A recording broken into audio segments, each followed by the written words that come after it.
أريحي الهوى يا أم شمع ومشعلي على كل قبر دارس أو مجلل، فلست براج قبر من كنت زائرا أقبر ولي كان أم قبر مرسل. بسم الله الرحمن الرحيم. الحمد لله رب العالمين، وصلى الله وسلم على أشرف الأنبياء والمرسلين نبينا وسيدنا محمد وعلى آله وصحبه أجمعين. So I'm just going to answer these 4 questions from the sisters from last week. So number 1, this sister is asking if your immediate goal is wealth, but for the long-term goal of doing something for the sake of Allah. For example, you're trying to amass wealth to do Hajj or make Hijrah, or to just have a place for your family and be able to look after your parents when they're old. Is this something that falls into the hadith of the people who are slaves to money? Jameel. So there's a tafsil in the mas'ala. Firstly, if the hadith when the Prophet ﷺ said تعس عبد الدينار تعس عبد الدرهم تعس عبد الخميل عبد الخميصة تعس وإذا شيك فلن تقش, يعني الحديث المعروف, the Prophet ﷺ was referring to the person who is a slave to wealth. And being a slave to wealth means, as mentioned previously, that this person is someone who is motivated solely by wealth to do everything. Their motivation to do righteous actions is because of wealth. Every motivation is connected to how much money they'll earn, and their thought process, and from the moment that they wake up to the moment that they go to sleep, is about wealth. So when this is the level of that person, when the person reaches this state, then this is when they become a slave to wealth.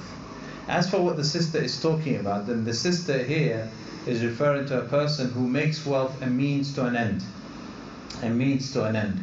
So if wealth is a means to a noble end, then amassing that wealth becomes ibadah and worship. So if a person wants to amass wealth to do Hajj, they are only amassing that wealth to do Hajj. So the hukum of amassing that wealth is similar to the hukum of Hajj. Is the similar. What was the principle that we learnt in al-Qawa'id al-Fiqhiyya? Who can connect this to one of the principles that we learnt? يلا يا إخوان. الوسائل لها أحكام المقاصد. What does that mean? Al-wasa'il. What's wasa'il? The means has the same ruling as the objective. So this falls into that. So the means has the same end as the objective, has the same ruling as the objective. Okay? So that's the answer to that question. Question 2, when doing an act of worship in front of others, how does one know they are completely free from any riya? So if you're doing an action in front of others, then you are obligated to not have any riya. So how do you know it? You make sure that you're aware why you're doing the action. So making sure that you're always holding yourself to account and monitoring your intention. So the intention requires constant monitoring. Constantly you have to monitor your intention. Why am I doing this? That why, the question of why, has to be on your tongue all the time, even when seeking knowledge. Why am I here? Why am I sitting here? Why am I spending my afternoon in Masjid Salam listening to the Sharh of Kitab al-Tawheed? Why am I here? Am I really doing this for the sake of Allah, or am I doing this for something else? Only you can answer that question. You know, no one really can know except obviously you and Allah Azza wa Jal. So that's how you make sure that every time you do an action, you know whether you're doing riya or not. And the righteous predecessors used to say that the believer fears riya. As for the munafiq, they don't fear riya. So if a person is fearing riya all the time, then that's a good sign. That's a sign that that person is upon khayr, and it's a sign that person has a heart that is alive. 3, is a person allowed to have a name, first or last, as Ar-Rahman? No, or Rahman? La. Even removing the al. So it's haram for a person to name himself with names that are specific to Allah, such as Ar-Rahman or Rahman. Like Kareem. Sorry? Or like Kareem. Yeah, no, Kareem. So Rahman is different to Kareem. So Kareem, if the intention is just the name, but not all of the attributes within Kareem, then yes, it's allowed. Not Al-Kareem. So Kareem is allowed. But what is better than Kareem is Abdul Kareem. Abdul Kareem. Okay, Rahim, Abdul Rahim. وهكذا. Reading Quran for people who have died for their sake. What is the ruling on this? So what you should do for people who have died is make dua for them. Constantly make dua for them. If they haven't made Hajj, to make Hajj for them, or make Umrah on their behalf. That's what you should do for people who have died.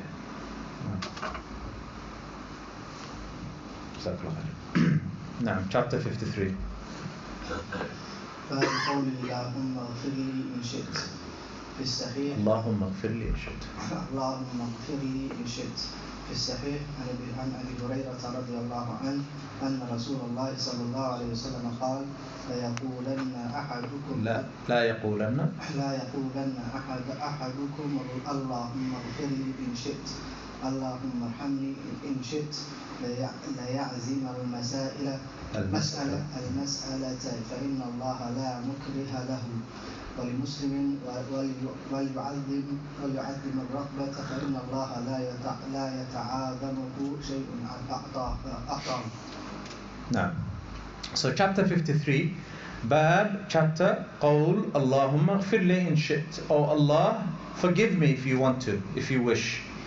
So the objective of this chapter is to clarify the hukum and the ruling on saying this statement. Allahumma ghfir li in shit. Oh Allah, forgive me if you wish. And he cites as an evidence this dalil. The first dalil is the hadith of Abu Huraira, and the wajhud dilala, the point of relevance of this dalil, is where the Prophet ﷺ strictly prohibits this and says, لا يقول أحدكم اللهم اغفر لي إن شئت. Do not say Allahumma ghfir li in shi'ta. So it's haram, it's impermissible. Allahumma arhamni in shi'ta. Oh Allah, forgive me if you want to. Oh Allah, irhamni, have mercy upon me if you desire, if you wish.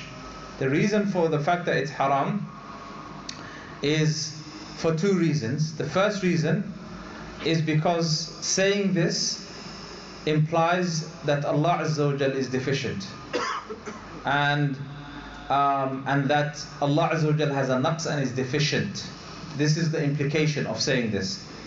It's an implicitly you're saying that Allah is deficient and that Allah Azza wa Jal may not be able to forgive you, may not be able to forgive you, or may not be able to have mercy upon you. And it is as though you are forcing Allah Azza wa Jal, and you're placing a condition on Allah Azza wa Jal. That's why the Prophet said, فَإِنَّ اللَّهَ لَا مُكْرِهَ لَهُ. No one can force Allah to do something against His will. Oh Allah, if you're able to, then forgive me. That's what the person is saying. In shi'ta, and if you desire me, oh Allah, if you can, forgive me. So it's as though the person is challenging Allah Azza wa Jal. So it implies that Allah is deficient. So that's why it's haram and impermissible. The second reason is that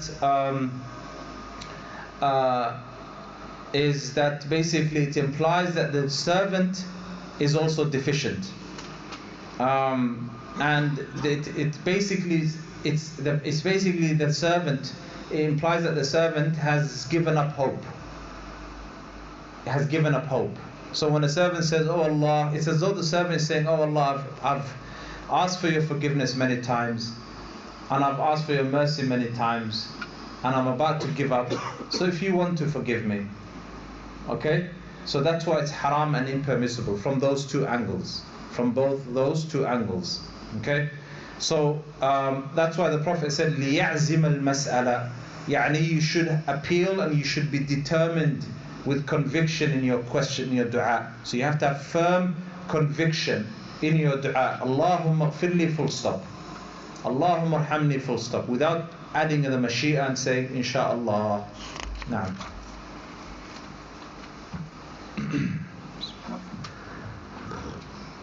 باب لا يقول عبدي وأمتي في الصحيح عن أبي هريرة رضي الله عنه أن رسول الله صلى الله عليه وسلم قال لا يقول أحدكم أطعم ربك وضئ ربك ودئ ربك وليقول سيدي ومولاي ولا يقول أحدكم عبدي وأمتي وليقول فتاي وفتاتي وغلامي. نعم.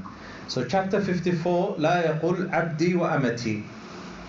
So the objective of this chapter is that it is haram for a person to say, referring to another person, my slave girl, my slave boy, my slave girl, and because this implies that this person is similar to Allah Azza wa Jal, or shares some aspect of rububiyyah and lordship with Allah Azza wa Jal. Does that make sense?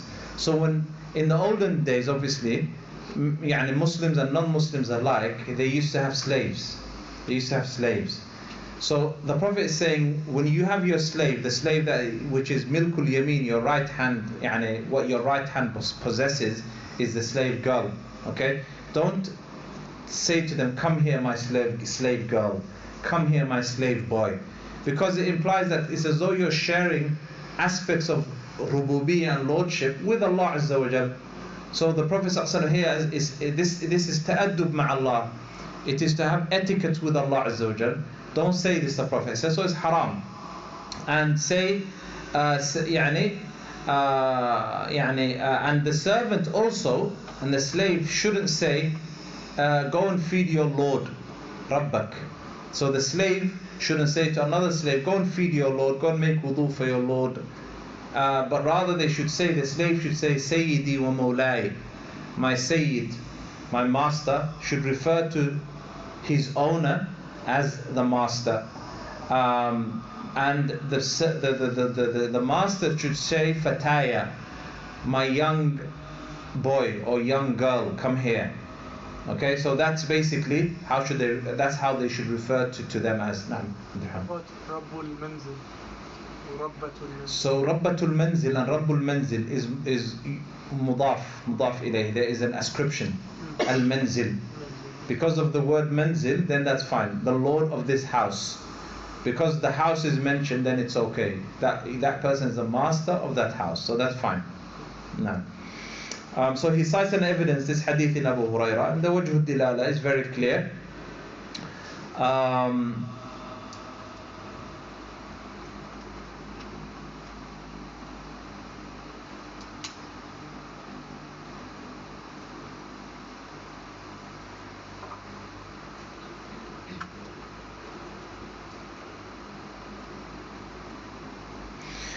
So this is basically the wajh dilala, the point of relevance is clear, and that's basically the prohibition, the clear nahi and prohibition of the Prophet sallallahu alaihi wasallam. However, some of the ulama that they say that it is allowed if the intention is not servitude, because of the statement of Allah Azza wa Jalla, ankihul ayama min ibadikum wa imaikum, and He says, وَالصَّالِحِينَ مِنْ عِبَادِكُمْ وَالصَّالِحِينَ مِنْ عِبَادِكُمْ, and the righteous from your slaves. So Allah Himself refers to their slaves as slaves, عِبَادِكُمْ.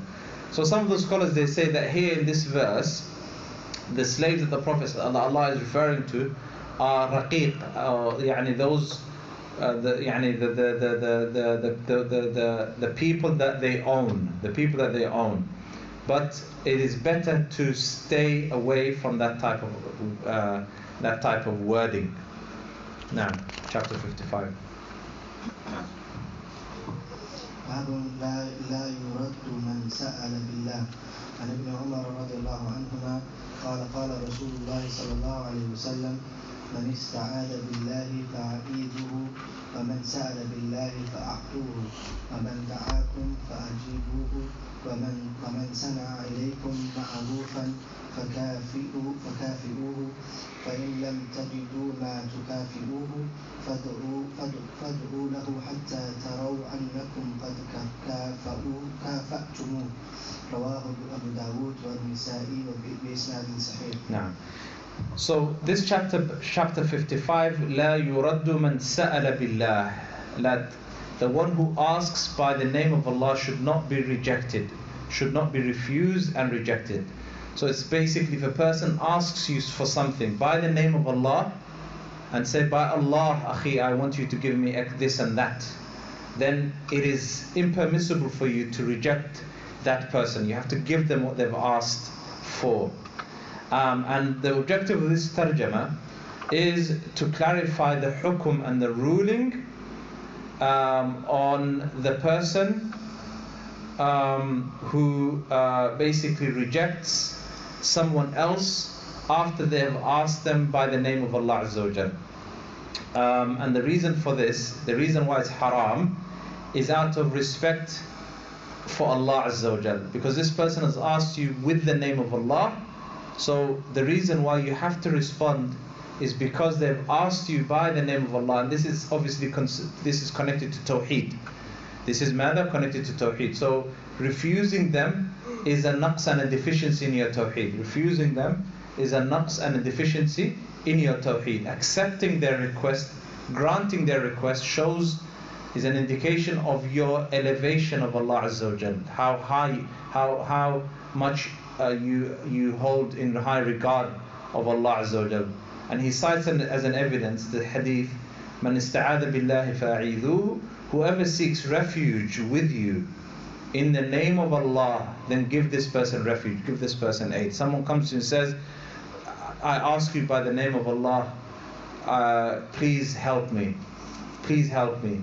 They seek refuge in you. So whoever does this, the Prophet said, you have to give them refuge.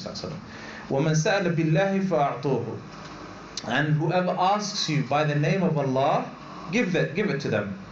And whoever invites you, then accept their invitation. And whoever does something good for you, then compensate them. And if you have nothing to give to them, and then make dua for them. And in another hadith say, Jazakallahu khairan. Keep making dua for them until you feel that you have adequately compensated them. Why, my brothers? When someone does something good for you, why should you immediately compensate them, give them something in return? Not compensate is probably the wrong word for it, because you compensate when they've lost something, right? Yani, why should you return the favor? Maybe that's a better word. Why should you immediately return the favor? No, that. Obviously you have to do it, but why should you compensate? Why should you return the favor immediately? Someone did something for you, something nice. Why should you immediately return the favor? No. Sorry? La. Because you don't want to be indebted to them. You don't want to be indebted to them. And why is it not good to be indebted to them? So you're not asking to attach to them and not Allah. نعم. Because you are there's a type of servitude. You don't, when someone does something good for you, your heart, you're indebted to them. Immediately in that moment you are a bit inferior. The Prophet said, اليد العليا خير من اليد السفلى. The upper hand is better, the giving hand is better than the receiving hand. The giving hand is the one that is ulya, is hakada. When you give something to someone, do you give it to them like this? No, you give it to them like this, al-yad al-ulya. When you receive something, you don't receive it like, you receive it like this, al-yad al-sufla.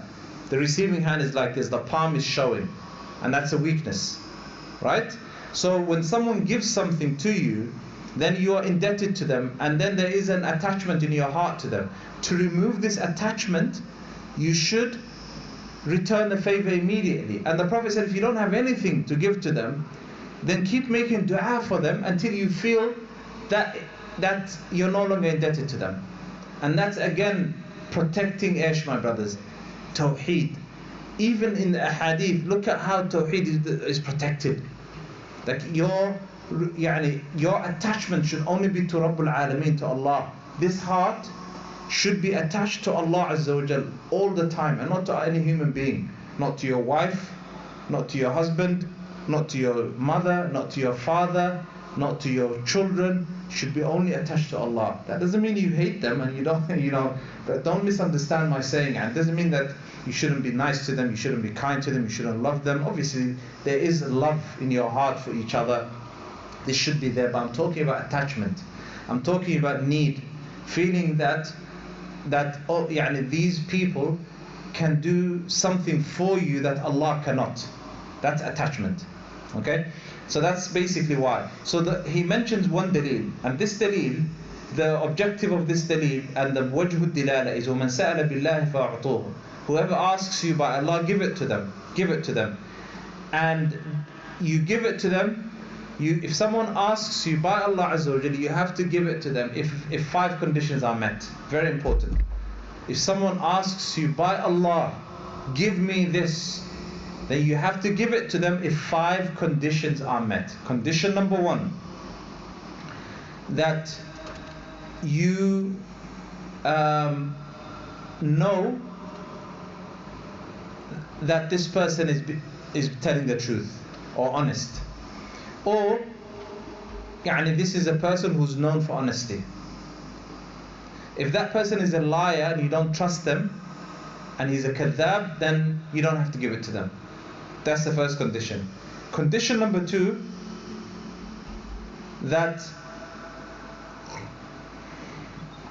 the one asking has to be asking someone specifically. I ask you, by Allah, give it to them. But if someone comes into the masjid and starts screaming and say, Wallahi, I ask you by Allah, give it to you, he's not speaking to someone specifically, he's speaking hakada mutlaqan, then they don't fall into this. So they have to be speaking to someone specifically. Number 3, that they have to be asking for something specific.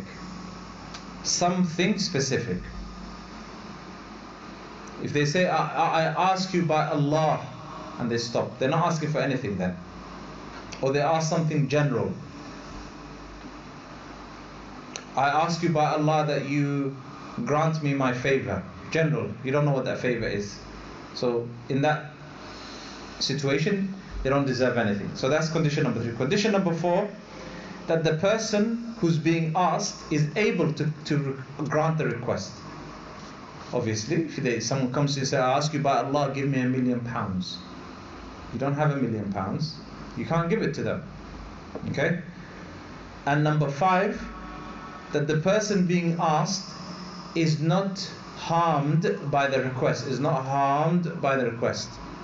You have £1 million, and they say, I ask you by Allah, that £1 million in your account, I want it. But if you give everything to them, there's nothing left for you and your family. So you don't have to answer their request or grant their request. So these are the 5 conditions that have to be met. Further. باب لا يسأل بوجه الله إلا الجنة. عن جابر رضي الله عنه قال قال رسول الله صلى الله عليه وسلم لا يسأل بوجه الله إلا الجنة. رواه أبو داود. نعم. Chapter 56. لا يسأل بوجه الله إلا الجنة. That you shouldn't ask by the name or by the face of Allah except Jannah. You shouldn't ask for anything with the face of Allah except paradise, because the face of Allah Azza wa Jal is an honorable face. Okay? And the only thing that you should ask for, then Allahumma inni as'aluka biwajhika al-kareem. This is the dua. Oh Allah, I ask you by your noble face, al-Jannah, paradise, or anything that leads to Jannah.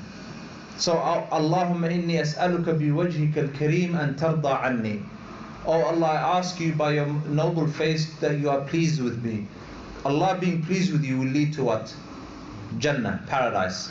So that's very, ikhwani, that's very important. Okay? So what is the prohibition is that you don't ask for anything dunyawi with the face of Allah Azza wa Jal, because the dunya is haqira, is something insignificant. Oh Allah, mathalan, if someone says, I ask you by your face that you give me wealth, this is impermissible. Allahumma inni as'aluka biwajhika al-kareem an taj'alani ghaniyan fi dunya, that you make me wealthy in this dunya. That's haram and impermissible. So the face of Allah Azza wa Jal is only, you should ask with the face of Allah, mada, paradise and anything that leads to paradise. If you ask for the dunya, then that is a deficiency in tawheed. That means that you don't really respect the name or afwan, the face of Allah Azza wa Jal. And he cites as an evidence this hadith in the hadith of Jabir in Abu Dawood, but this hadith is actually da'if. This hadith, the isnad is actually da'if. However, there is another hadith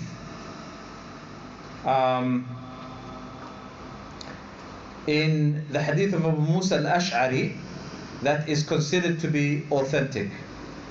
And this hadith in Abu Musa al-Ash'ari, the Prophet sallallahu alaihi wasallam, he says, "Mal'unun man sa'ala biwajhillah."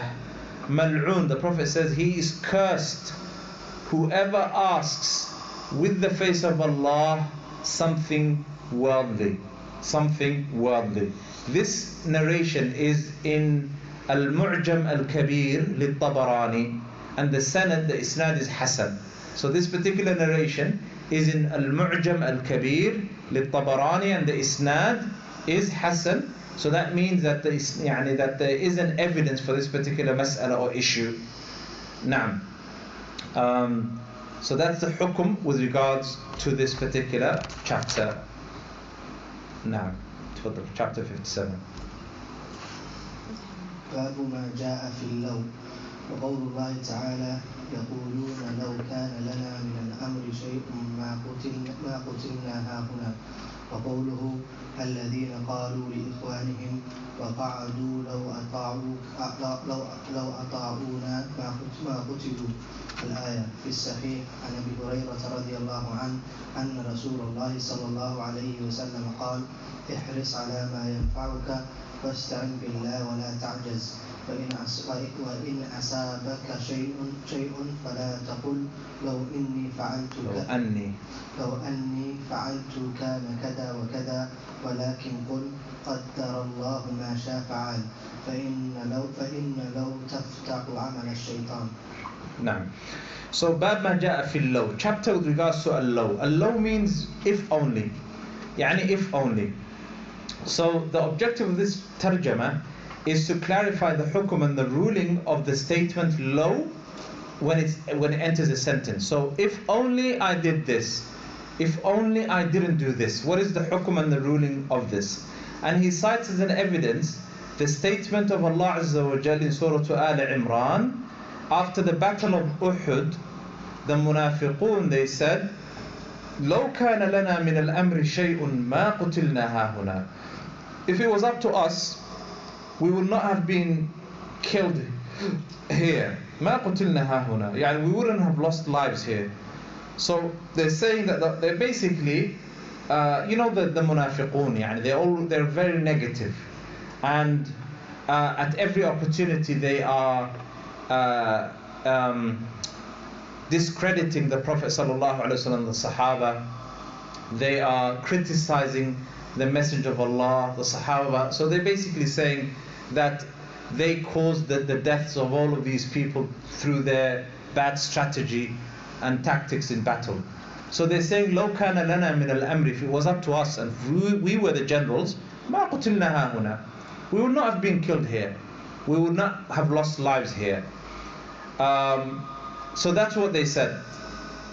And Allah Azza wa Jal, He responded to them and He said, قُلْ لَوْ كُنْتُمْ فِي بُيُوتِكُمْ لَبَرَزَ الَّذِينَ كُتِبَ عَلَيْهِمُ الْقَتْلُ إِلَى مَضَاجِعِهِمْ. Allah says, قُلْ, say, لَوْ كُنْتُمْ فِي بُيُوتِكُمْ, if you were in your homes, لَبَرَزَ الَّذِينَ كُتِبَ عَلَيْهِمُ الْقَتْلُ إِلَى مَضَاجِعِهِمْ, if you were death would have come to you even in your homes.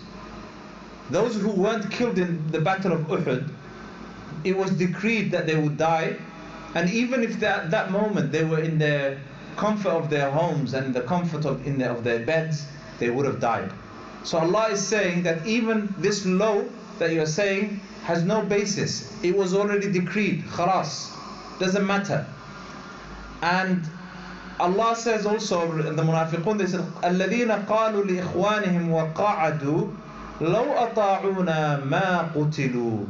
Those who said to their brothers after they remained, and they didn't even go to fight, لَوْ أَطَاعُونَا مَا قُتِلُوا.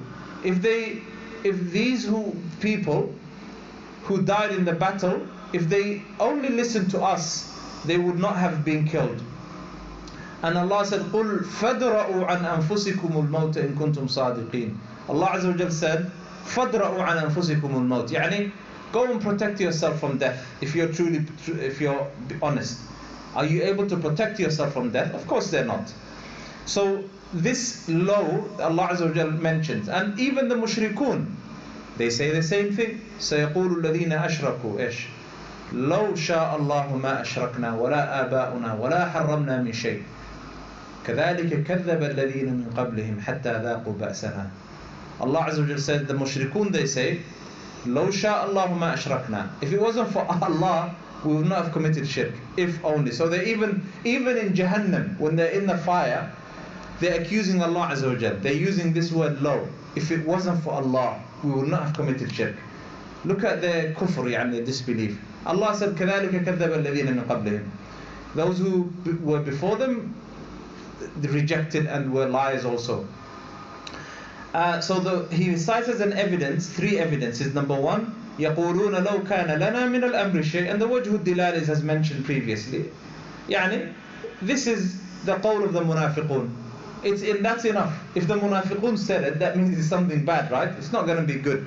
Allah is dispraising the munafiqun. So that means saying low, if only I didn't go to that university, if only I didn't do this, if only I did this. If low is haram in Islam, is haram and impermissible. If something has already happened, there's no point dwelling on it. And subhanallah, my brother, look at the hikmah of Islam. Why do people get depressed and sad? Because of the past, misfortunate things or unfortunate things that happen because of the past, right? People start dwelling on the past and they start to overthink and they start to say, wallahi, I did that and I did this and I missed that opportunity and I missed this opportunity. And subhanallah, that causes them to miss out on future opportunities as well, because they're always thinking about the past. So they live a life of lowly life of discomfort, constantly worrying, constantly being depressed because on something they have no control over. It's done and dusted. Khalas. What is the cure that Islam brought? It's haram for you to say low, because low opens the doors of the shaitan. The shaitan wants to إنما النجوى من الشيطان إيش ليحزن الذين آمنوا. The shaitan wants to cause discomfort and depression and sadness for the believer. The shaitan wants to make you sad, whispers to you. So if you say, as the Prophet said, قَدَّرُ اللَّهُ مَا شَاءَ فَعَلْ, that was the decree of Allah, and that's it. The shaitan will have no way to enter your heart. There's nothing the shaitan can do to you. You've already cut the shaitan, the evil from its roots. You know that this is something that has been decreed against you before the creation of the heavens and the earth by 50,000 years. 50,000 years before, not your creation, but the creation of the heavens and the earth. That was it. It was already done and dusted. Right now we are sitting in Masjid Salam. The time is 7:59 p.m. and it's a Saturday evening, right? The fact that we are sitting here right now reading Kitab al-Tawheed, this particular moment, your particular posture, the way you're sitting, what you're wearing, everything was already decreed by Allah Azza wa Jal 50,000 years before the creation of the heavens and the earth. Similarly, if you go into an accident, something bad happens to you, something unfortunate happens, then it was already decreed. If you make a bad decision which causes you to lose a lot of money, for example, it was already decreed. Move on. So this is what this chapter is teaching us. And that is part of mada tawheed. And that is part of tawheed. So that's the first dalil. Dalil number 2, لو أطاعونا ما قتلوا. يعني the munafiqun, they say on Yawm Uhud, يعني rejecting the qadr. Basically they are trying to reject or refute or contradict the decree of Allah Azza wa Jal. And Allah Azza wa Jal said, قُلْ فَدْرَؤُوا عَنْ أَنفُسِكُمُ الْمَوْتِ إِن كُنْتُمْ صَادِقِينَ. So the fact that Allah refutes them is proof that this is haram and impermissible. And finally, the third dalil is the hadith of Abu Hurairah, where the Prophet sallallahu alaihi wasallam, he gives us 3 wasaya, 3 pieces of advice. 3 pieces of advice and 1 prohibition. This is advice for the student of knowledge first and foremost. احرص على ما ينفعك. Be diligent and in what will benefit you. When you're studying, when you're seeking knowledge, seek that which will be of benefit to you.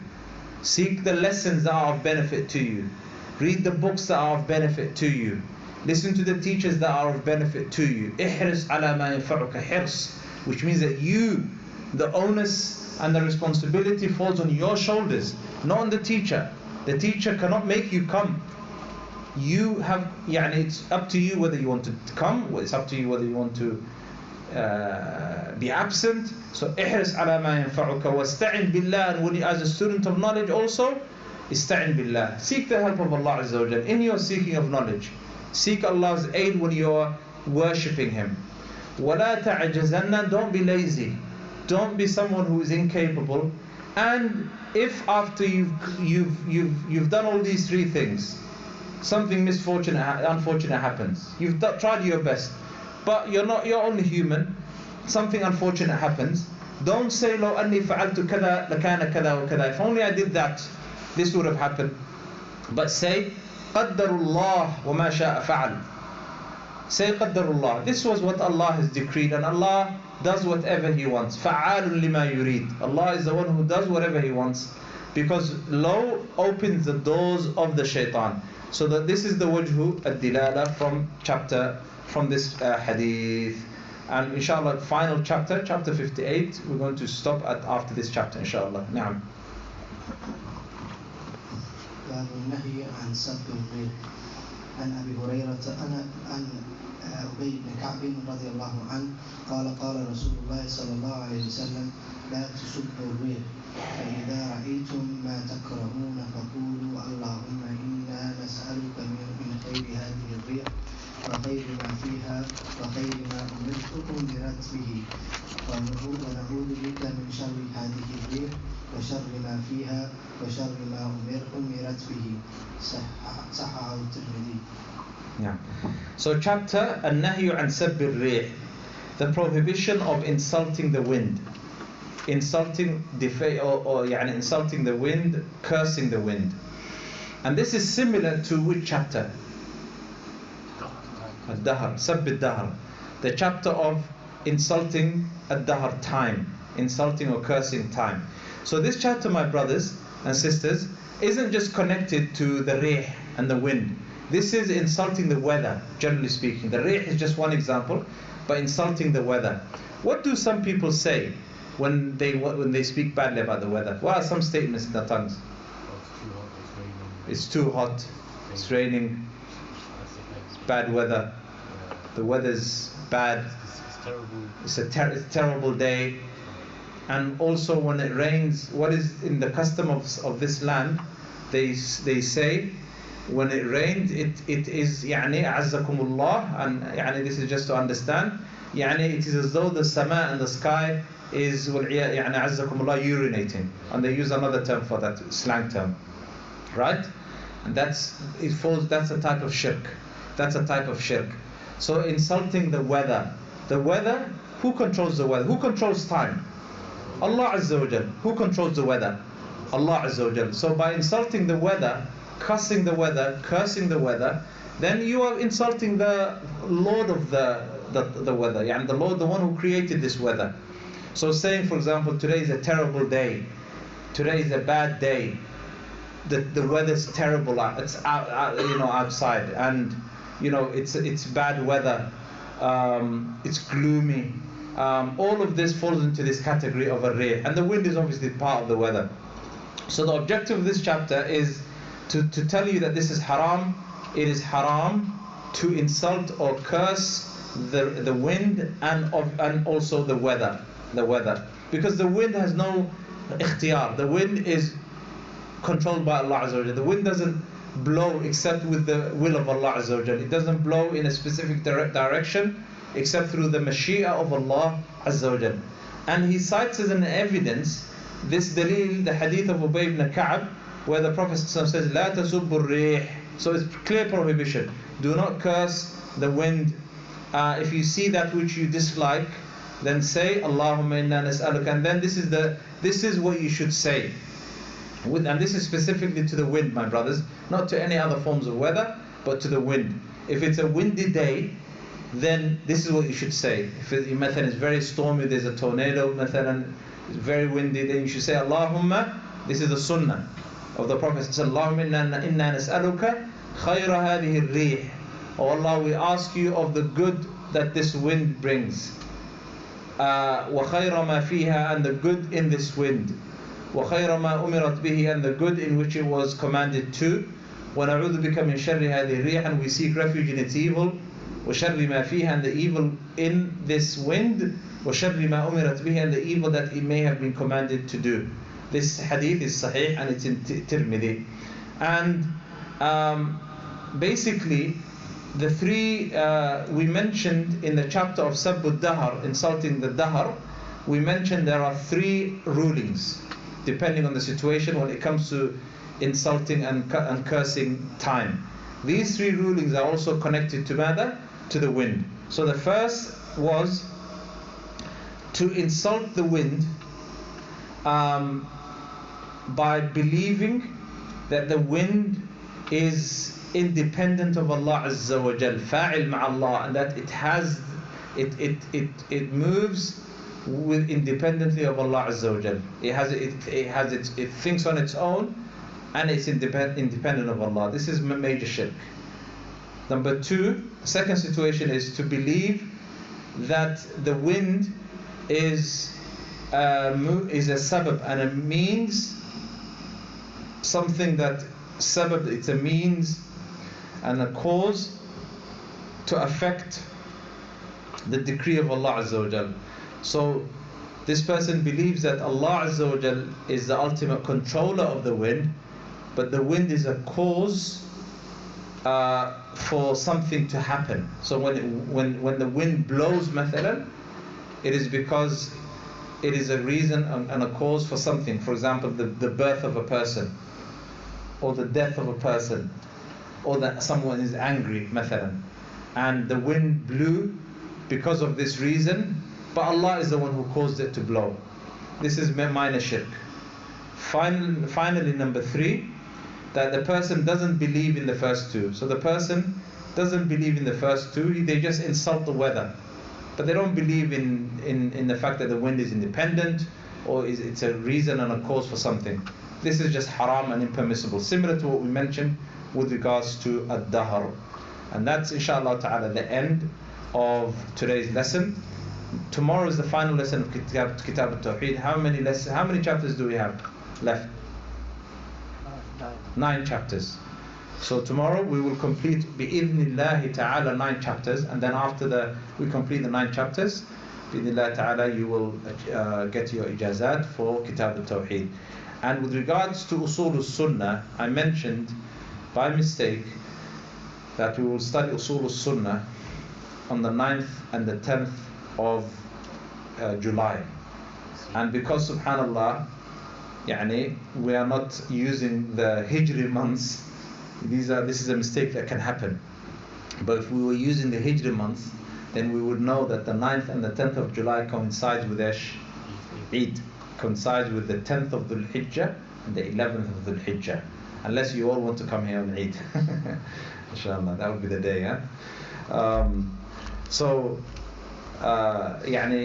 because of that, next week we're not going to study Usul al-Sunnah next week, but the week after, on the 16th and the 17th, we will complete those 2 days, my brothers, Usul al-Sunnah and Kashf al-Shubhat.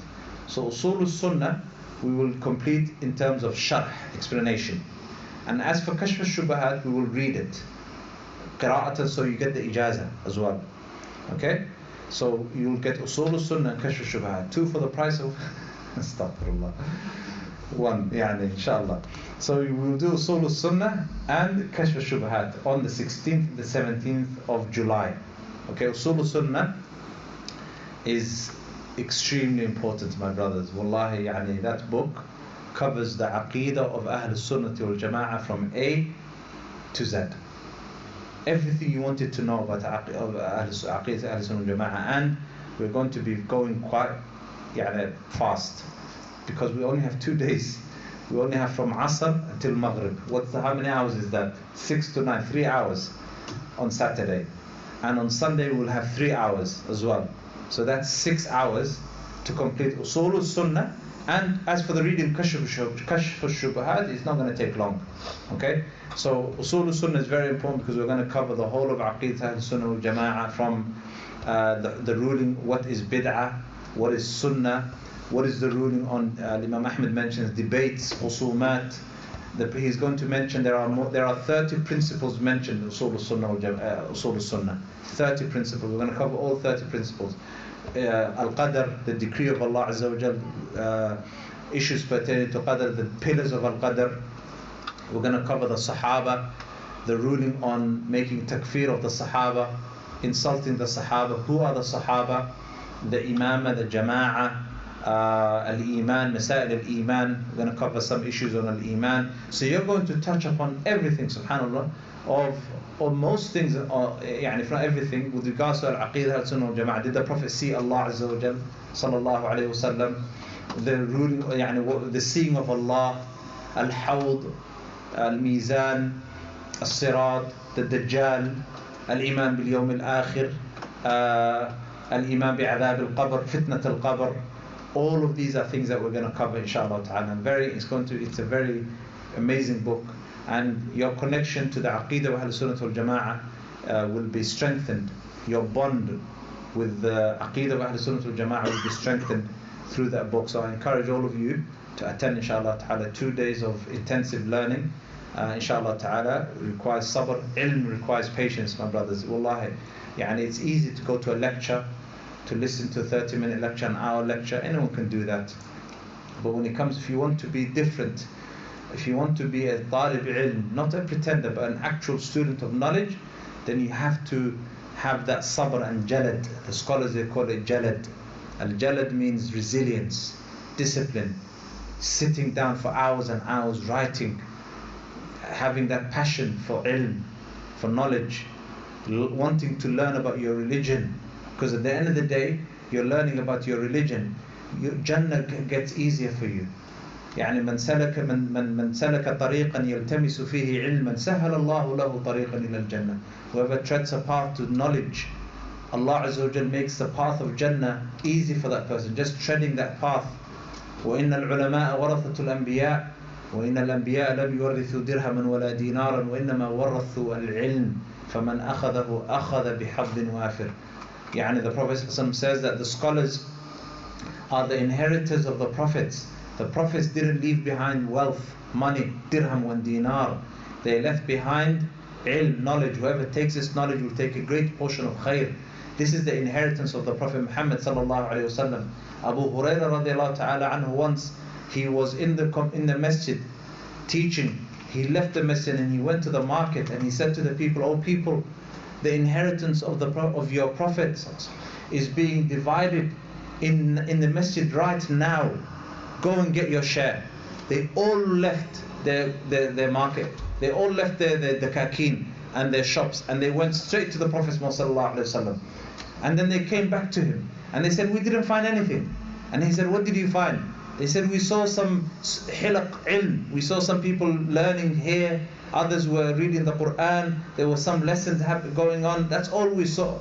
Abu Hurairah said, that is the mirath of Muhammad. That is the inheritance of Muhammad sallallahu alaihi wasallam, teaching them a lesson.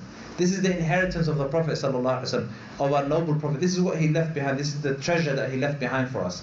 If you don't learn it, who's going to learn it? You think the person in Moonslow Road smoking shisha is going to open Kitab al-Tawheed? يعني, you really think they're going to open Kitab al-Tawheed? These people that are the average Muslim is ignorant of, forget about النهي عن سب الريح. They're ignorant of the basics of Islam, my brothers. La ilaha illallah, they're ignorant of. You do your own social experiment. Don't even take my word for it. Make a list of 10 simple questions every Muslim should know. Go and ask some your average Muslim. Go and ask them. What are the, ask them. Some of them may be ignorant of the 5 pillars of Islam, the 6 articles of Iman. Some of them, you say to them, Bukhari, was he a Sahabi? They will say yes. They don't know that Imam Bukhari, they think Imam Bukhari was a Sahabi. Imam Muslim was a Sahabi. That's the level of ignorance on the Ummah, my brothers. So that's why every single one of you has to be a da'iyah. You have to give da'wah. You have to, inshallah, once you learn, obviously, and once you have ilm yourself, then you give da'wah. How do you give da'wah? And you may think to yourself that, subhanallah, no one's going to ever need me. Wallahi, ya ikhwan, when we were learning this book and the books, we thought we would never be teaching this. Many of our brothers at the time when we were in Jamia Islamia, we never thought we would ever teach these books. The scholars were there, the ulama were there, no one's ever going to need the likes of us. And subhanallah, still, we are still small students of knowledge. We still have a long way to go. But don't think, subhanallah, that there's no one's ever going to learn this, I'm never going to teach this. Learn in order to give that knowledge. That's what your intention should be. And it's, subhanallah, nowadays, everything has been facilitated for us. The lessons of the ulama and the scholars have been recorded for us. You think everything I'm telling you, this is from, I'm making all of this up? This is something I learned from the ulama. Everything. This is something that we learned from them, alhamdulillah. All of the sharh, the ayat, the hadith is from the ulama and the scholars. We don't need to bring anything new. That's why everything has been recorded for us. All we have to do is propagate this and give this to others in a way that there has to be rahmah, mercy. We have to have mercy for the ummah. We have to have compassion for them, and we have to teach them. لَا بُدَّ أَن نُعَلِّمَهُم. So that's the risala and the message that you have to get across to everyone. All of these things, subhanallah, we should have in our hearts desire to teach this. It's like, subhanallah, you found treasure. It is more than like treasure. You want to give a piece of this treasure to all of your brothers and sisters in Islam. And that's what we should aim towards, my brothers, inshallah. Barakallahu feekum, ikhwan. نسأل الله تعالى أن يوفقنا للخير وأن يلهمنا الصواب. Any questions, my brothers? No. في باب لا يسأل إلا بوجه الله سبحانه وتعالى. إذا كان هناك زوجان لديهم ولد مريض وقام الأب بدعوة أن أسألك بوجهك الكريم أن تشفي لي ولدا، هل يقع هذا في كمال الإيمان أم في أصل الإيمان؟ So the question is, if someone's child is sick, are they allowed to ask in the name of Allah, are they allowed to ask through the face of Allah Azza wa Jalla that Allah cures them? Allah cures them. What did we learn? That the only thing you can ask through the face of Allah is what? Jannah, and anything that leads to Jannah, right? So based on that principle, we say no. La. Al-afdal an yaltaji'a ila Allah ta'ala wa yad'u du'a'an 'amman. Allahumma ishfi waladi. Allahumma ishfi waladi. So you say, oh Allah, cure my son. Not through the face of Allah Azza wa Jalla. Okay, but you ask Allah, then هو دعاء على أي حال دعاء. ومن وقع في ذلك هل هو هناك هو نقص في التوحيد، نقص في كمال التوحيد لا في أصل التوحيد. So it's a نقص and a deficiency in the كمال of توحيد, not in the أصل of توحيد. نعم. نعم. Someone tells a joke regarding or mocks Islam, and the people that are present, they laugh. What's the meaning of the people that look and that laugh at the person? They have kufr. So that's a good question actually. If someone mocks Islam or any of the ayat of Allah, and the people around him, they laugh. Those who laugh are also falling into kufr. They also يشاركونه في الكفر, because they accepted it. And even the ayah لا تعتذروا, only one of them said it. يعني one of them was speaking and the others were listening. So they all, Allah said لا قد كفرتم بالجمع, صيغة الجمع, all of you disbelieved. All of you disbelieved. نعم. تفضل. نعم.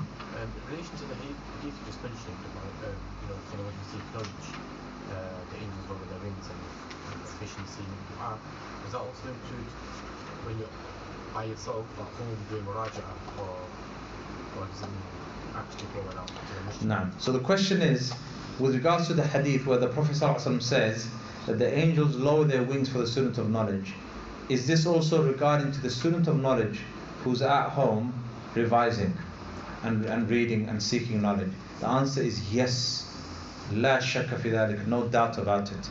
The hadith doesn't specify how this knowledge is being sought. So obviously the asl is that the student of knowledge, the basic ruling is that the student of knowledge should seek knowledge through a scholar or a teacher, a proficient teacher, like we learned in Khulasatul Ta'zeem al-Ilm over 9 months ago. Okay, so that's the asl. But seeking knowledge is not just sitting in front of a teacher and that's it, and then when you go home you don't do anything. You also have to revise. Revision is the soul and the ruhul ilm. It is the soul of knowledge. Without revision you won't become a student of knowledge. You won't. You have to spend most of your time revising and reading and memorizing. That's the hard bit. That's what not many people are able to do. Everyone can come to lectures. That's why you see lectures packed. Everyone is coming to lectures, and people feel more when they see everyone else. You feel it's the asl. You feel more encouraged. But when you're at home, no one sees you. It's only you and Allah Azza wa Jalla, or your family. No one's really. Maybe you're around. Most majority of students live in households where people don't really know what knowledge is and respect knowledge, right? So maybe in your household you're reading Kitab al-Tawheed, and the people in the house are looking at you as though you're crazy. And what are you reading? Kitab al-Tawheed, what's the book of Tawheed? Just read the Quran, ma akhi, that's enough. But Kitab al-Tawheed, Thalat al-Usul, they're thinking, what is wrong with this person? And maybe in other households, they may think you've become extremist, خلاص, انتهى أمرك. لا. So you have those challenges. So you have other people discouraging you. So that's where the challenge lies, and that's where the test lies. That's where you have to be tasduq ma'allah. You have to have sidq ma'allah. You have to be honest with Allah, truthful in your seeking of knowledge. And that's where, if Allah sees within you that you're making an effort, that's where Allah opens the doors of knowledge for you. Ya akhwan, knowledge isn't how smart you are, how good your memory is. Wallahi, it's not, akhi. It's not how smart you are. It's not about how smart you are. It's not how much. It's not about how much. How much your IQ, EQ, whatever they call it now. It's not about emotional intelligence or IQ. لا. It's نور يقذفه الله في قلبك. It's a light that Allah puts in your heart. And Allah says, وَالَّذِينَ جَاهَدُوا فِينَا لَنَهْدِيَنَّهُمْ سُبُلَنَا. Those who strive in our path, we will guide them to our path. Fudayl ibn Iyad, in the tafsir of this verse, Al-Fudayl ibn Iyad, he said, وَالَّذِينَ جَاهَدُوا فِي طَلَبِ الْعِلْمِ لَنَهْدِيَنَّهُمْ سُبُلَ الْعَمَلِ بِهِ. He said, those who strive in seeking knowledge. This verse was regarding seeking knowledge. Those who strive and make an effort in seeking knowledge.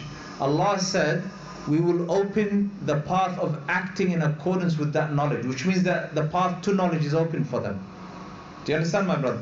It's not about where you live either. You don't have to be in Medina or in Mecca. You could be in Hyde or in Wilmslow Road or in Russia or Mossa. It doesn't matter where you are. It's all about your sidq ma'allah. How much ikhlas is in your heart towards knowledge? Are you the type of person whom the only way to get them to seek knowledge is making sure the poster looks beautiful? The only way, that's when they remember knowledge. The poster has to be eye-catching. They have to, the setting has to be just right. The cameras have to be there. Everyone has to be there. They look at the number of people that are going. And then that's when they seek knowledge. But when nothing of that happens, there's no poster. Knowledge doesn't have to, knowledge isn't something that, knowledge is a jealous, is more jealous than a jealous wife, as the scholars they say. It's not going to call to you or invite you. It expects you to come to it. It's not going to, there's no marketing involved. Do you understand? It's not a product that's sold. It's not a product where there's marketing, and knowledge is not going to market to you and appeal to you. You're not going to have a, Google ad coming up here on your phone saying, read Kitab al-Tawheed. La, there's nothing, there's no ad. Facebook ads? There's no Facebook ad that's going to come up and a pop-up saying, don't forget to revise Thalat al-Usul. Read Kitab al-Tawheed. Do Kashf al-Shubahat. Don't forget that particular mas'ala in chapter 58. Nothing's going to remind you. You have to remind yourself.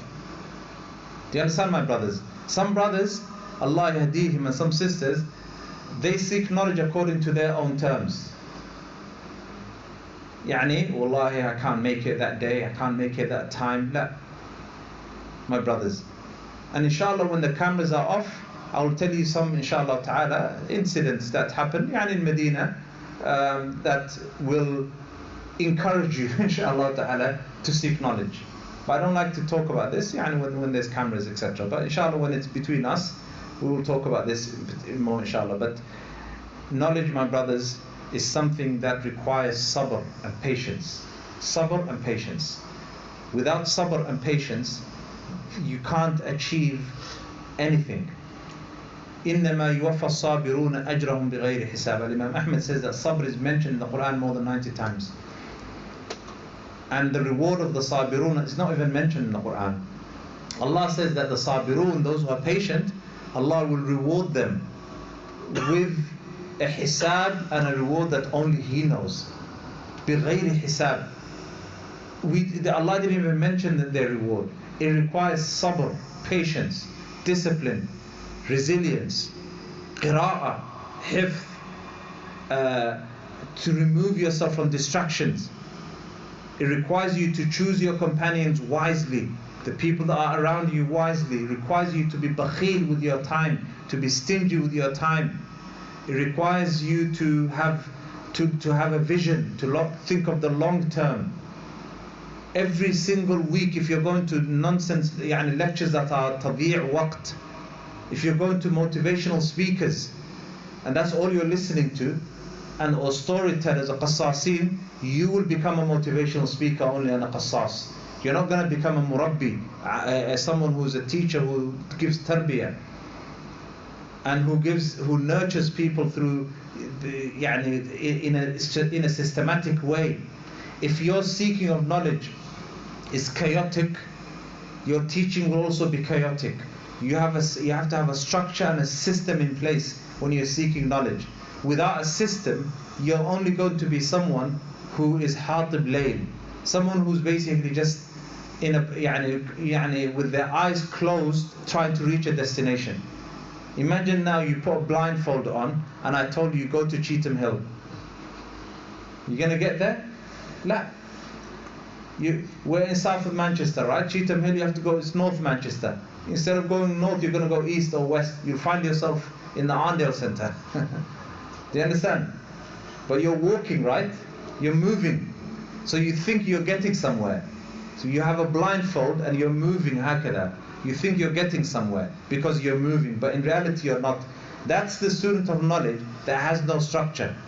So they go from teacher to teacher, lecture to lecture, thinking that they are getting somewhere, but wallahi they're not. And I'm talking to you from experience. I have seen these brothers. The end result is always they abandon everything. Khalas, they give up. Can you imagine the motivation when, can you imagine the mindset of that person who had the blindfold on? Instead of going to Cheetham Hill, they find themselves in the Arndale Centre. They open the blindfold and they're in the Arndale Centre. How are they going to feel? Demotivated, sah? They'll probably go home after that. That's the student of knowledge who seeks knowledge without any system or structure, going to just lectures, that's it. And they think just by going to lectures they are seeking knowledge. I'm talking about the talib ilm. I'm not talking about the ammi, the layman, the common person who has no aspirations to seek knowledge. They go to these lectures just to boost their iman, to remind themselves of Allah Azza wa Jal. The student of knowledge should be reminded of Allah constantly, because they should be reading the Quran daily anyway, right? I'm not talking about them, I'm talking about the talib ilm, the student of knowledge. Lectures are your worst enemy as a student of knowledge, really. They are mashghala, they distract you from actually seeking knowledge. And in Medina, all of the serious students of knowledge, they never used to attend lectures at the expense of mutun ilmiya, at the expense of their lessons. Abadan, never. Unless there were no lessons at that particular moment. Unless it was a Friday. Fridays there usually weren't any lessons. There's a lecture on in one of the masajid, you go. Because it's like you're rewarding yourself. It's like, mashallah, really that was the feeling. When a person went to a lecture, it was a treat. You're treating yourself on that day, because you're going to a lecture. And you don't have to do anything, just listen. But when you're actually learning, studying, you have to be constantly, your mind is constantly thinking, you're constantly trying to understand this. It's difficult, it's heavy. Ilm is thaqeel. That's why you won't find many people learning mutun ilmiya. Teaching mutun ilmiya is difficult, learning mutun ilmiya is difficult. There's a structure and a system. You're learning what you need, not what you want. So knowledge, this kitab is giving you what you need. Whereas now, the trend is, my brothers, now, is people are given what they want, right? Companies, they look at the market, right? Any company. And they study the market and they find a gap in the market, which is like something that the people need, or something that rather the people want or are looking for, and then they create a product to fill that need, or to fill that want rather, right? Knowledge is not like that. Knowledge gives you what you need, not what you want. You may need something, but you may not want it, right? So that's the difference. So that's why a lot of people, and they might find some of these masail, what's the point of sabbur rih and nahi an sabbur rih? Why do we need to know this? And it's not that important. There's more important things. Jahl, ignorance. So that's why you have to seek knowledge according to al-mutun al-ilmiya. In the term, you have to seek knowledge under the terms and conditions of ilm, knowledge. You can't make your own terms and conditions. You can't make your own terms. I will only seek knowledge when I have energy. I will only seek knowledge when, for example, the setting is right. I'll only seek knowledge when so and so goes. I'll only seek. You can't make your own terms and conditions. You have to seek knowledge according to the terms and conditions set by the ulama and the scholars through al-mutun al-ilmiya, my brothers. Naam. Second question about in relation to the chapter in relation to if someone asks you for something in the name of Allah, like asking for protection or something, but let's say if it's a Jew or a Christian and they're asking for protection in the name of their ilah, what's the situation? It doesn't fulfill the one of the conditions. So if someone asks protection through their ilah, then it's obviously you don't do that. That's kufr and shirk. You don't. The hadith is regarding to someone who asks you in the name of Allah. If it's in the name of another being, then that's shirk and kufr, and you don't obviously fulfill that request. But if that mushrik asks you in the name of Allah, then you have to obey. You have to. Granted, if the other conditions are met, then you have to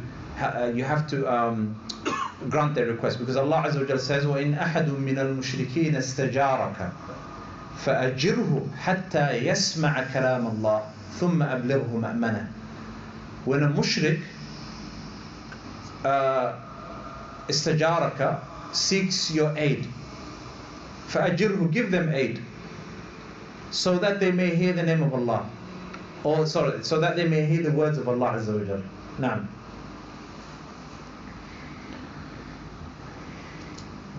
I wanted to ask, since we're learning Kitab al-Tawheed and we're learning what's kufr and what's shirk, is takfir something as simple as you just say this person is a kafir, or does it need a lot of looking into and etc.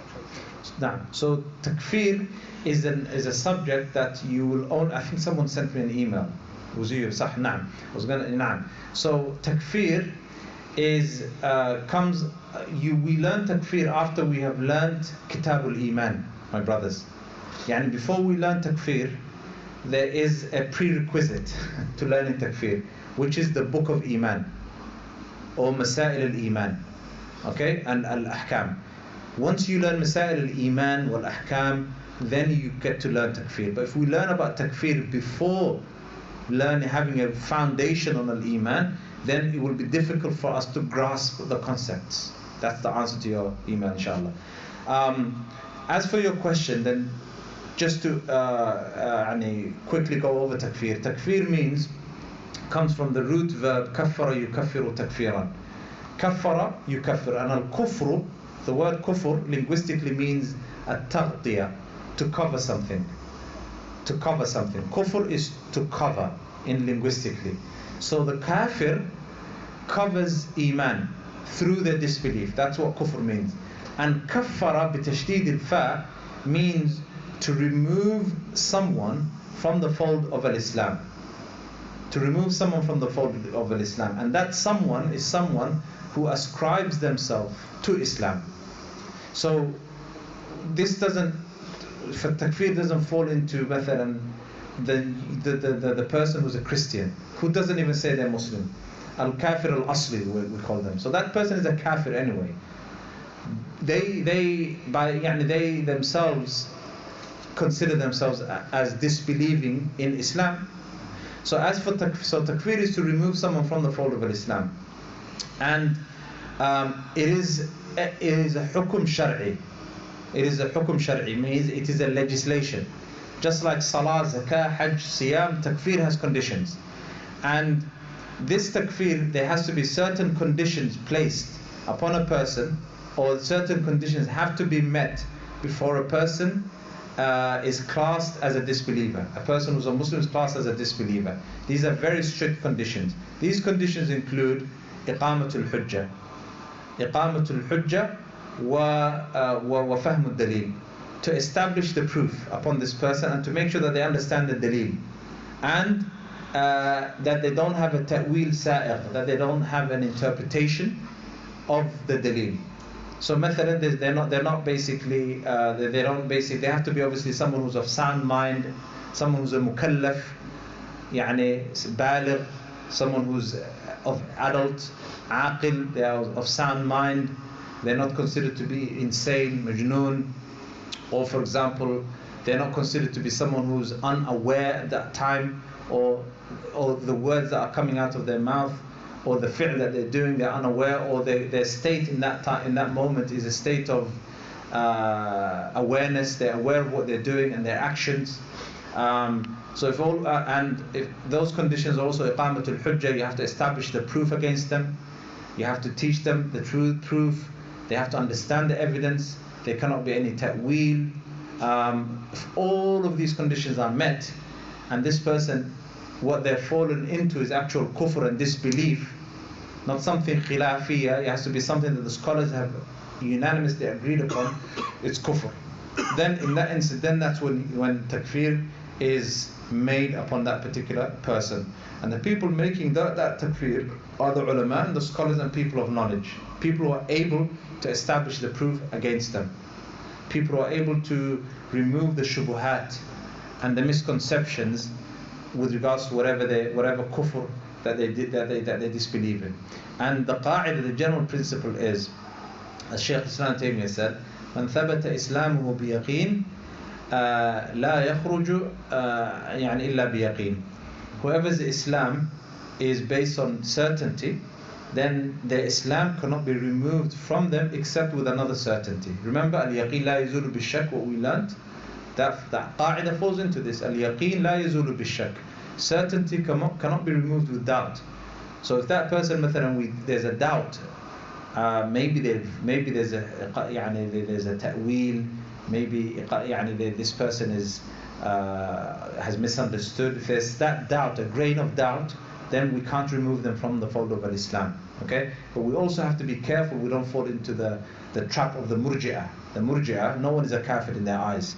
So even if they see someone committing kufr and blatant kufr, to them there's no kufr. So we cannot be murji'ah as well, and we cannot be khawarij as well. The khawarij are those who remove people from the fold of Islam. Ahlul Sunnah wal Jama'ah wasatun bayna al-tarafayn. Ahlul Sunnah wal Jama'ah is in the middle path between two extremes.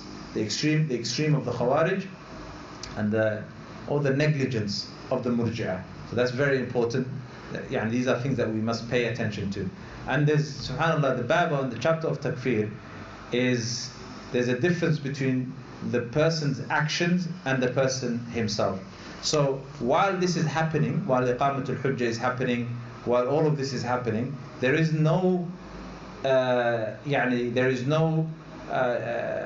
nothing wrong with placing a hukum and a ruling on the fi'l and the action. So we can say that the action is kufr. The action is kufr. That statement is a statement of kufr.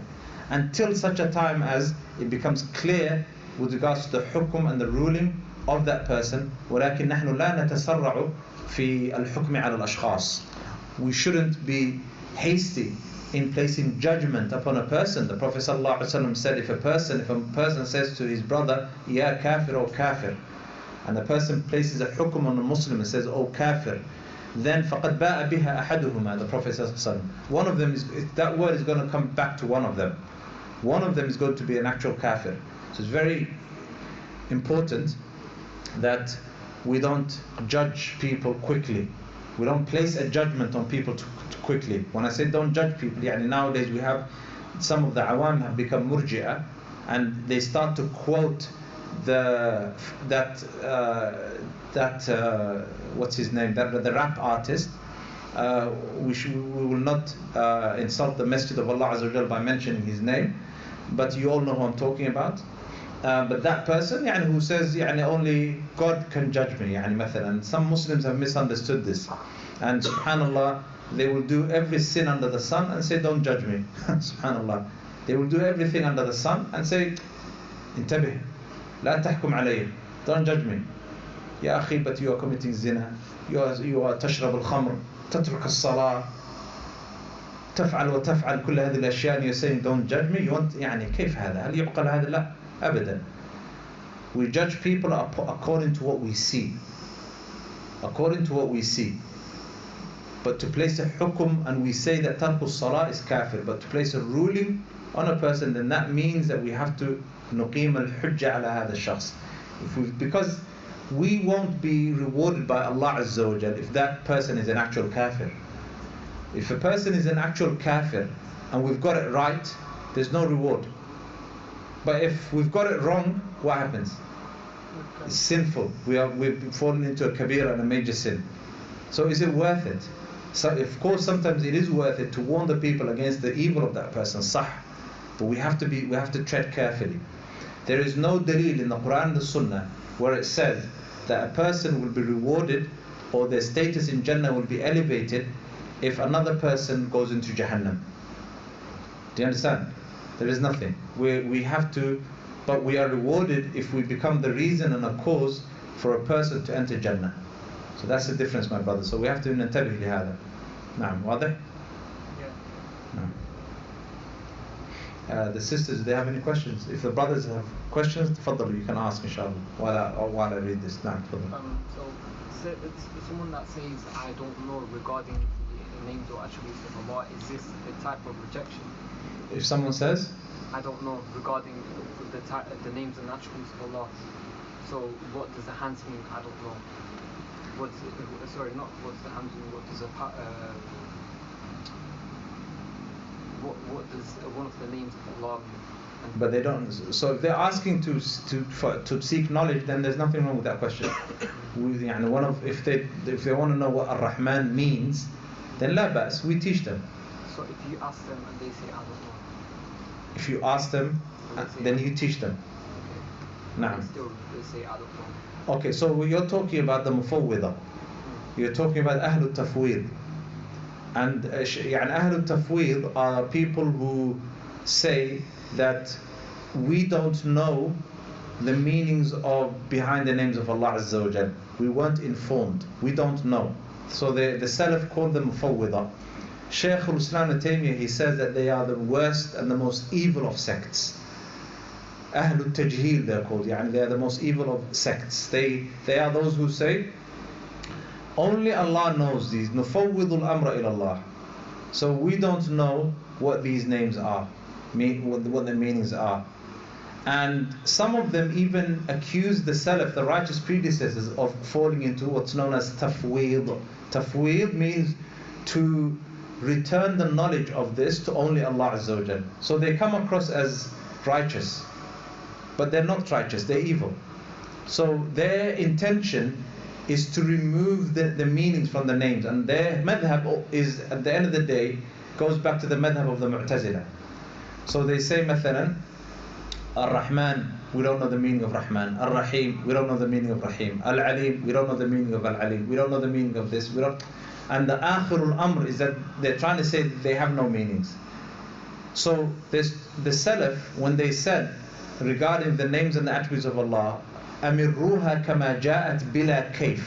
This is something that you will read in many of the books of the Athar of the Salaf, يعني Al-Ibana Ibn Battah, Kitab al-Shari'a lil-Ajurri, Kitab al-Tawheed Ibn Khuzaymah, Al-Iman li Abdul Qasim al-Salam, Sahih Bukhari, all of these books, they have these Athar plenty.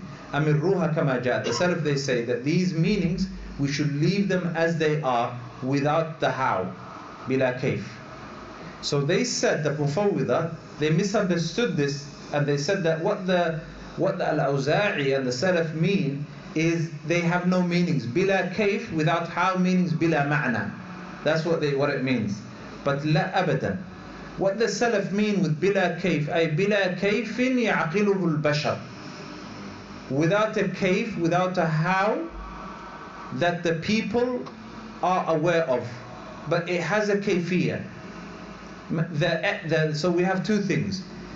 We have the meaning of the name, behind the names of Allah. We know linguistically what Ar-Rahman means, and that linguistically Ar-Rahman has a Rahmah. We know what Rahmah means in the Arabic language. Okay? But some of the attributes of Allah, مثلا Al-Wajhu, مثلا Yadan, مثلا يعني the reality of these names, حقيقة هذه الصفات لا نعلمها. لا نعلم كيفيتها كيف حقيقتها ولكن نؤمن بأن لها كيفية. We don't know the reality of these sifat. We've never seen Allah, right? Remember the principle that we learned earlier. القول في الصفات إيش؟ كالقول في الذات. القول في الصفات كالقول في الذات. يعني the statement saying something about the attributes of Allah is similar to saying something about Allah Azza wa Jal. وَإِن يَقُلْ جَهْمِيُّهُمْ كَيْفَ اسْتَوَى كَيْفَ يَجِئُ فَقُلْ لَهُ كَيْفَ هُوَ. When a Jahmi says, how did Allah rise above the throne? How did Allah come? وَجَاءَ رَبُّكَ وَالْمَلَكُ صَفًّا صَفًّا. فَقُلْ لَهُ كَيْفَ هُوَ. Say to him, ask the Jahmi, describe Allah to me. The Jahmi is going to say, I don't know. So then you say, we don't know then these sifat, the kayfiyah. Does that make sense? So the kayfiyah is something that we don't know the reality of, but we know there is a kayfiyah. That's the difference between us and the Mufawwida. Do you understand? That's the difference between us and the Mufawwida. So some people, subhanAllah, some people, ya ikhwan, you have to realize that the people of deviation, whoever they may be, they will take some parts of the haqq and they will make that haqq wear many garments of evil and batil and falsehood. So when you see, or when you sense some haqq, you may think, oh, this is okay. They have to have some haqq in what they say. But that haqq that they have has no bearing and has no influence on the batil that they have.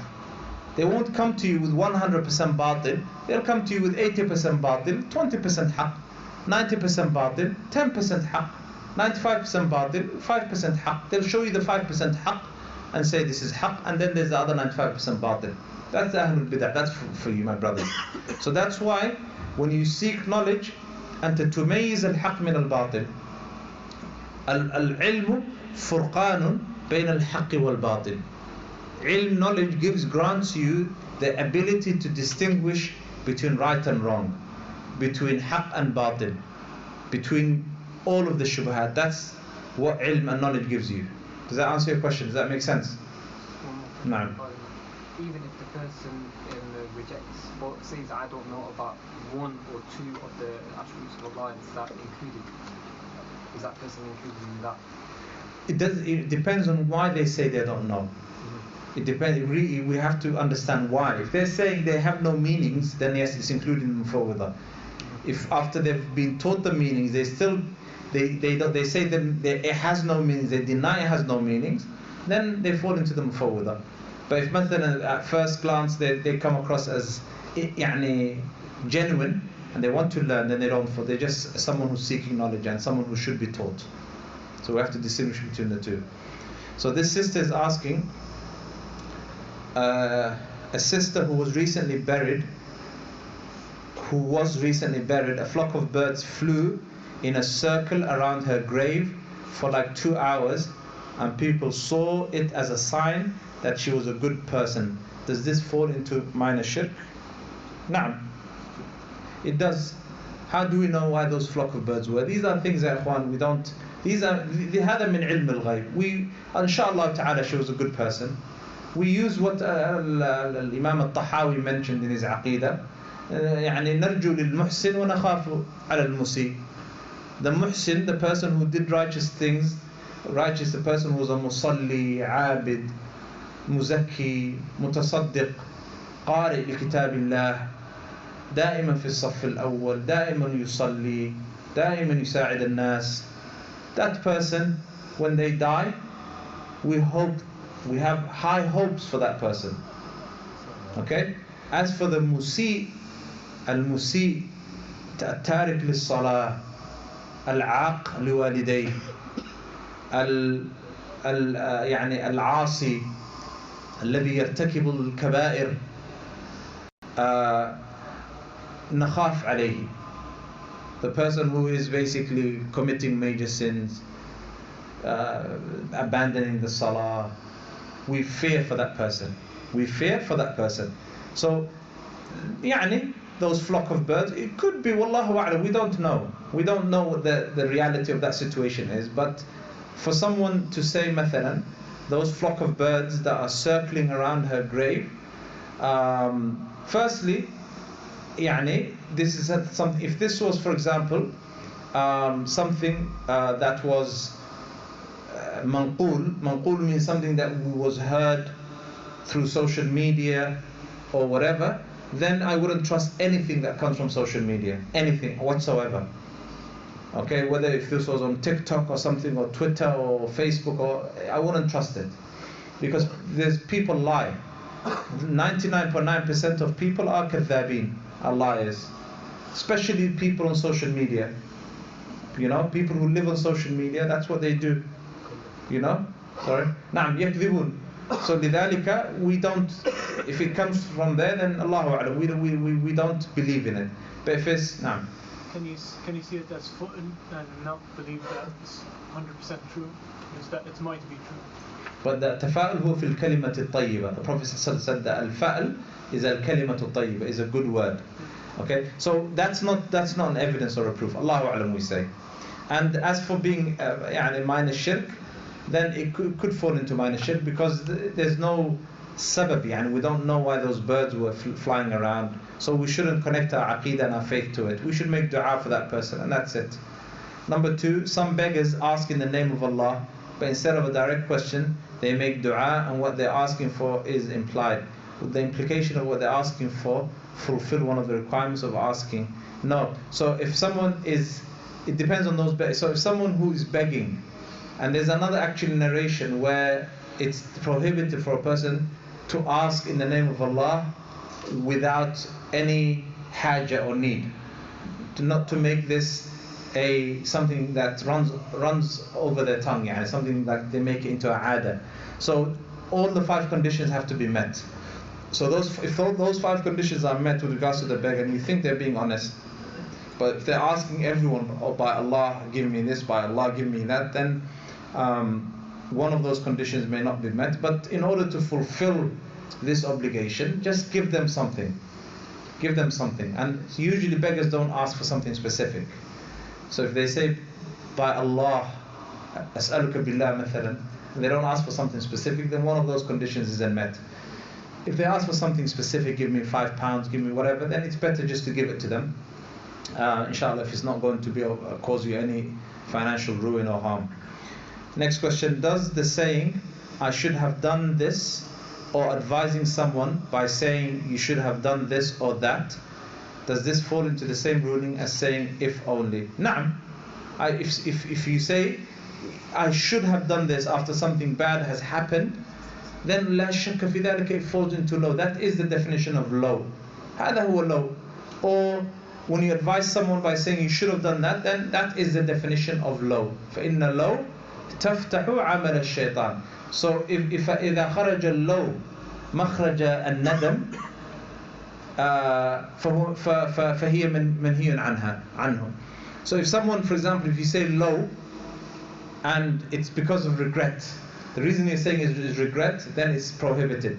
But if it's a lesson that you're trying to learn from, a mistake that you've made previously, and you believe that it is from the qadr of Allah Azza wa Jal, but you want to make sure that you don't make that same mistake again, then it doesn't fall into law. Okay? As the Prophet ﷺ said, لا يلدغ المؤمن من جحر واحد مرتين. A believer isn't شو اسمه يلدغ, يعني what's يلدغ يعني? Sorry? Stung. جزاك الله خير. Isn't bitten or stung twice in the same place. You learn from your mistakes. So if it's to learn from your mistakes, then it's fine. This is okay. But if it's out of regret, then it becomes prohibited. No. Let's say if someone regrets the sin they committed in the past, not following the law, So we're talking about masa'ib here. Good question. The brother asked, what about if someone regretted committing sins in the past? So what we're talking about here is masa'ib, not sins. You know masa'ib? Calamities. As for sins, then it doesn't fall into this. Sins, one of the conditions of tawbah is what, my brothers? Let's go back to the conditions of tawbah. Yalla. 1. What's the first condition of tawbah? Ikhlas, firstly, sincerity. You have to make tawbah sincerely for the sake of Allah. What's the second condition of tawbah? Sorry? La. You feel bad, regret. And nadam. The Prophet said, an nadamu tawbah, sallallahu alaihi wasallam. Regret is tawbah. What's the third condition? You promise not to go back to the sin. That you have a firm conviction, azima, that you'll never go back to that sin. 4th, what's the 4th condition? To do with other people. Return the rights to their owners. If you've committed a ghiba, you تتحلل من هذا الشخص, يعني you seek forgiveness from them, al-afu. If you've taken some money from someone, wealth unjustly, you give it back to them. Okay?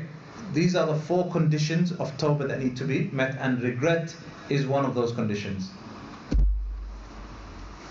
Now, Barakallah. Now, you have a question? Yeah. No.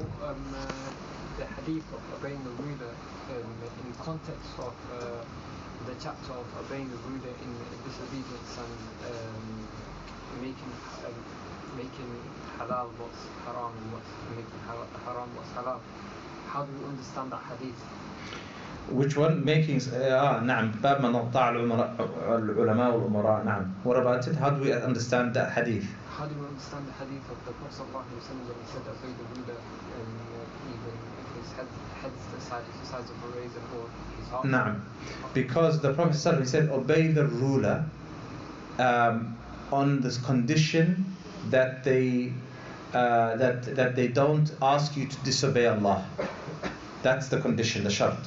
So we obey the ruler bishart, and the condition that they don't ask us in disobeying Allah Azza wa Jal. Because the Prophet said, لا طاعة لمخلوق في معصية الخالق. There is no obedience to the creation in disobedience to Allah Azza wa Jal. واضح؟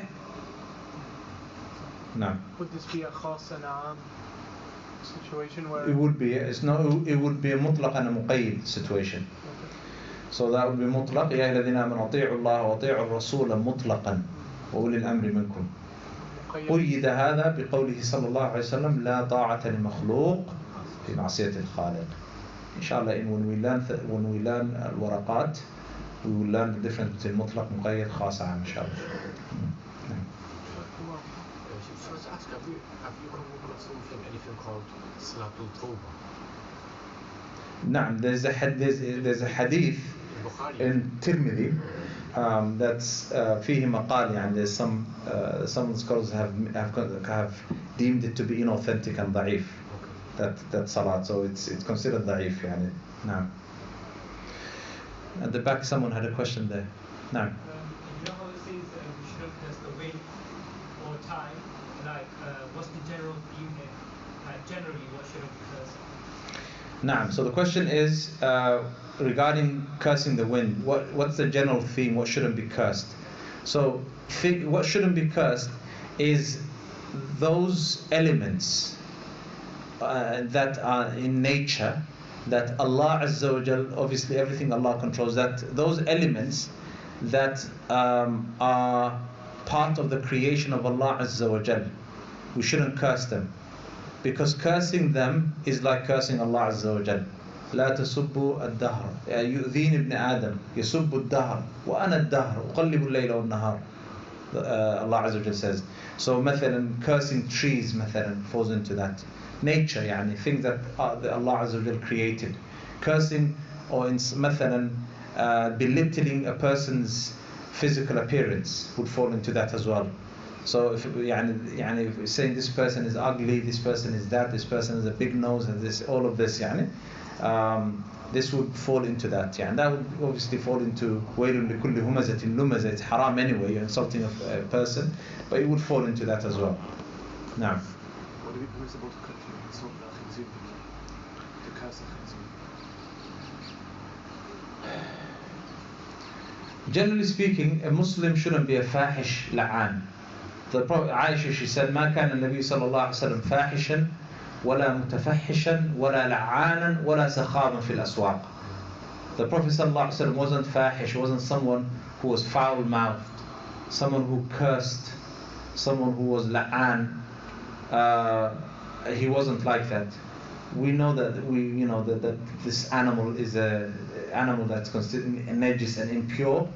Eating its meat is haram. There is no benefit in cursing it. It's just an animal that was created by Allah Azza wa Jal, and it's there as a test, and it has no sin. It's not sinful for being there, for its existence. You know, if there was a pig and you started to burn the pig, you would be sinful for it. You're torturing an innocent animal. Do you understand? So there would be no point in cursing it anyway. And we were asked and told to stay away from that animal, not to consume its meat. It's najis. وخلاص, like the dog, مثلا الكلب مثلا. And that's what we should. As for making la'an of that, an innocent animal, it would serve no purpose whatsoever. No. So the question was about the pig. Should a person curse the pig? That was the question now. Barakallahu feekum, ikhwan. So tomorrow, final lesson inshallah ta'ala of Kitab al-Tawheed bi'idhnillah ta'ala. Wa jazakumullah khairan. Sallallahu alaihi wa sallam ala nabiyyina Muhammadin wa ala alihi wa sahbihi ajma'een. فمن يرجو أو ينزل بميت فإنما رجائي بحي لا يموت ومنزلي. فيا راجيا غوث الرفاع دهره متى جاء غوث من تراب وجندل.